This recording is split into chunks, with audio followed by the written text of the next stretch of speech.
Life Radio ndetse na Life TV mudukurikira muri gahunda zitandukanye tubagezaho. Tugeze rero mu mwanya tugiye kubagezaho amwe mu makuru yihutirwa n'itangazutse mu buyobozi bukuru bw'itoro ryacu Adepr tugira ngo tubagezeho. Nge ndi Emmanuel Ntakirutimana. Kigali kuwa 20 z'ukwezi kwa gatatu umwaka 2026. Itangazo rigenewe abanyetorero b'itorero Adepr. Bushingiye ku ngingo ya 32 agaka ka 9 yo mategeko shingiro yitegeko yitorero rya Pentecote ry'u Rwanda itoro Adepr, bushingiye ku mwanzuro w'inama ya komite nyobozi y'itoro rya Pentecote ry'u Rwanda itoro Adepr yateranye kwa 19 z'ukwezi kwa gatatu umwaka 2026, ubuyobozi bw'itoro rya Pentecote ry'u Rwanda itoro Adepr uramenyesha abanyetorero b'itorero Adepr ku rwego rwa paruwase rwahawe abashumba bayoboye izo za paruwase, kandi ko urwego rw'ururembo narwo ruhabwa abashumba hashingiwe bo n'abashumba bafasha mu bikorwa ni Regional Executive Pastors n'ibikorwa bya gishumba. Abo bashumba rero naba bakurikira: ururembo rwa Kigali, paruwase ya Nyarugenge rufite umuyobozi wa paruwase ni Pastor Cyubahiro Charles. Paruwase ya Kicukiro umuyobozi wa paruwase ni Pastor Ngirababyeyi Gilbert. Paruwase ya Gasabo umuyobozi wa paruwase ni Pastor Nduwimana Etienne. Tugiye mu rurembo rw'uburengerazuba bafite executive pastor ni Pastor Sibomana Jean Claude. Naho paruwase ya Rusizi ifite umuyobozi wa paruwase ni Pastor Mushimiyimana Jean Claude. Paruwase ya Nyamasheke umuyobozi wa paruwase ni Pastor Murera Emmanuel. Paruwase ya Karongi umuyobozi wa paruwase ni Pastor Nyandwi Elaste. Paruwase ya Ngororero umuyobozi wa paruwase ni Pastor Twizerimana Atanas. Naho paruwase ya Rutsiro umuyobozi wa paruwase ni Pastor Bizimana Kazungu Charles. Naho paruwase ya Rubavu umuyobozi wa paruwase ni Pastor Nimuragire Jean Marie Vianney, ari nawe mushumba urembo rw'iburengerazuba. Tugiye mu rurembo rw'amajyaruguru, executive pastor ni Pastor Nshutiraguma Jean Baptiste. Paruwase ya Burera yo mu rurembo ifite umuyobozi wa paruwase ni Pastor Sengimana Laurier.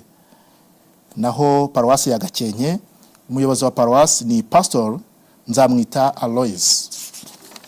Tukiri kandi muri urwo rurembo, paruwase ya Musanze umuyobozi wa paruwase ni Pastor Uwambaje Emmanuel, ari nawe mushumba w'ururembo rw'amajyaruguru. Naho paruwase ya Rulindo umuyobozi wa paruwase ni Pastor Ufitinema Chantal.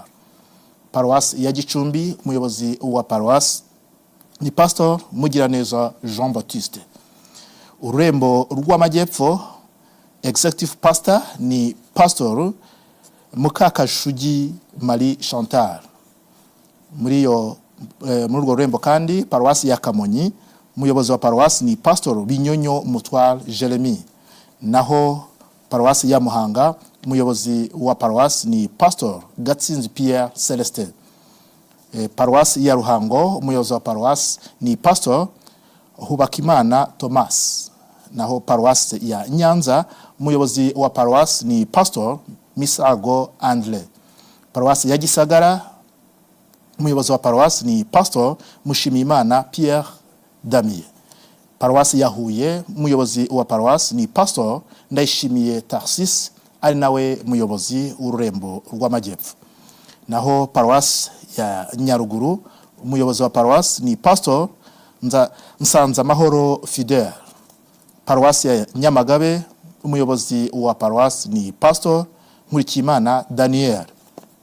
Tugiye mu rurembo rw'iburasirazuba, executive pastor ni Pastor Kamukama Edith.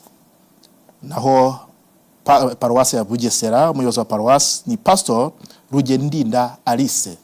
Naho paruwase ya Kirehe ni umuyobozi wa paruwase ni Pastor Sengumuremyi Atanas. Umuyobozi wa paruwase ya Ngoma muzamumenyeshwa mu biri imbere. Paruwase ya Rwamagana umuyobozi wayo ni Pastor Bizimana Jean Baptiste, ari nawe mushumba w'ururembo rw'iburasirazuba. Paruwasi ya Kayonza, umuyobozi wa paruwasi ni Pastor Musabyeyezu Jean de Dieu. Paruwasi ya Gatsibo, umuyobozi wa paruwasi ni Pastor Benedata Fulgence. Naho paruwasi ya Nyagatare, umuyobozi wa paruwasi ni Pastor Sharangabo Pierre Damien. Icyitonderwa, paruwasi ya Ngoma yo mu Rembo rw'Iburasirazuba ndetse na paruwasi ya Nyabihu yo mu Rembo rw'Iburengerazuba bazamenyeshwa abashumba babo mu gihe kiri imbere, kimwe na executive pastor w'Ururembo rwa Kigali. Bikorewe i Kigali kuwa 20 z'ukwezi kwa gatatu mwaka 2026. Pastor Ndayizeye Isayi, umushumba mukuru w'itora Adepr, ni washyize umukono kuri itangazo. Reka tubashimire ko mukomeza kuba natwe, mukomeze mukurikire gahunda za Life Radio ndetse na Life TV. Ngendi Emmanuel Ntakirutimana.